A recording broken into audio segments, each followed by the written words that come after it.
Assalamualaikum warahmatullahi wabarakatuh. Hai, perkenalkan nama saya Sabah Aulia Rahmayanti dengan NIM 0028. Di sini saya akan membuat video penugasan untuk UAS mata kuliah Al-Qur'an Hadis dengan dosen pengampu Bapak Hasan Maftuh. Baik, di sini karena penugasan UAS mata kuliah Al-Qur'an Hadis itu adalah mempresentasikan makalah, salah satu makalah yang sudah dijelaskan di kelas. Jadi saya mengambil makalah dari kelompok 1 yang berjudul Tahapan Asbabun Nuzul dan Periode Mekah Madinah. Jadi di sini tuh makalahnya menerangkan tentang bagaimana turunnya Al-Qur'an yang berangsur-angsur. Di sini saya akan menjelaskan tentang pengertian nuzul Quran berdasarkan waktu bersejarah. Malam nuzul Quran itu terjadi pada 17 Ramadan 510 Masehi ketika Al-Qur'an diturunkan kepada Nabi Muhammad SAW melalui malaikat Jibril di Gua Hira di Jabal Nur. Terus, berdasarkan proses bertahap, Al-Qur'an tidak diturunkan dalam bentuk utuh, melainkan berangsur-angsur, yaitu bertujuan agar umat Islam lebih mudah menghafal dan memahami isi Al-Qur'an tersebut.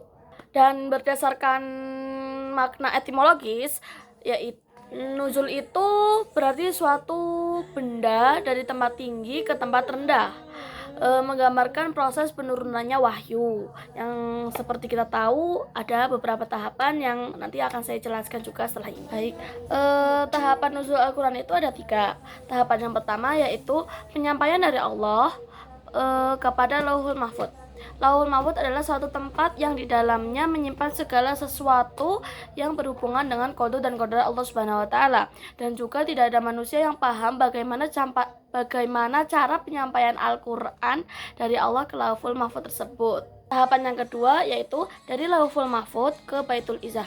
Menurut pendapat yang kuat, Baitul Izzah itu adalah langit yang paling bawah atau biasa disebut dengan langit dunia.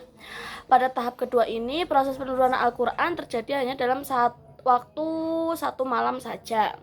Di tahap terakhir penurunan Al-Qur'an itu berlangsung secara berangsur-angsur seperti yang kita tahu, yaitu 22 tahun, 2 bulan, 22 hari. Pada tahap ini Al-Qur'an dibawakan oleh malaikat Jibril kepada Nabi Muhammad SAW sesuai dengan keperluan, masa, dan tempat yang sesuai.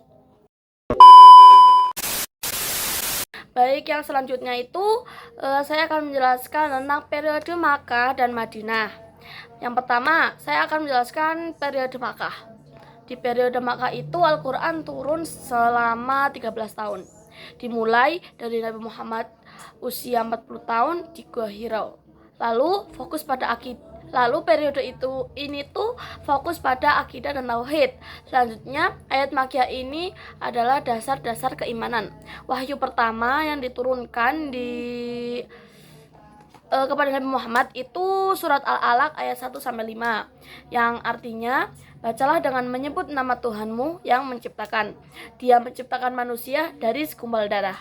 Bacalah, dan Tuhanmu lah yang paling pemurah, yang mengajar manusia dengan pena. Dia mengajarkan manusia apa yang tidak diketahuinya.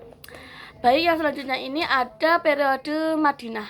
Periode Madinah ini berlangsung selama 10 tahun.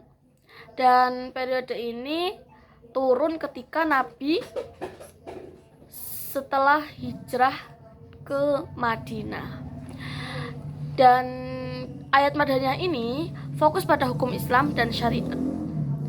Ayat Madaniyah ini juga berisi tentang kehidupan bermasyarakat, respon terhadap persoalan di sosial.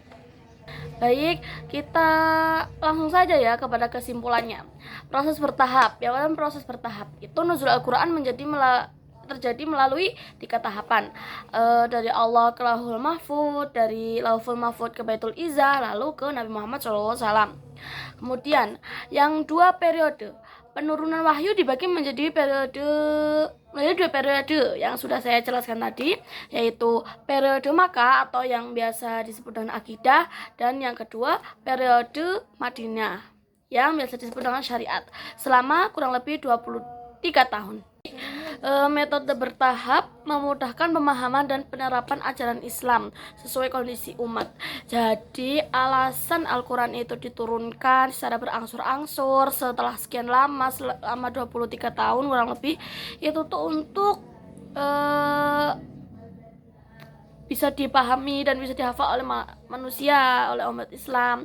Jadi Allah itu menurunkan Al-Quran secara berangsur-angsur. Baik, selain memudahkan pemahaman dan penghafalan Al-Quran bagi umat manusia, Al-Quran diturunkan secara berangsur-angsur itu juga karena mengiringi sebuah peristiwa dan pertanyaan-pertanyaan yang misal seperti pertanyaan Khomer yang dilakukan secara bertahap. Itu kan tidak langsung pada satu surat, tapi di berbagai surat juga ada seperti itu.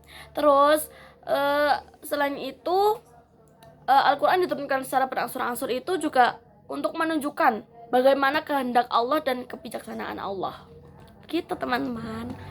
Mungkin sekian yang bisa saya sampaikan, kurang lebihnya mohon maaf. Wassalamualaikum warahmatullahi wabarakatuh.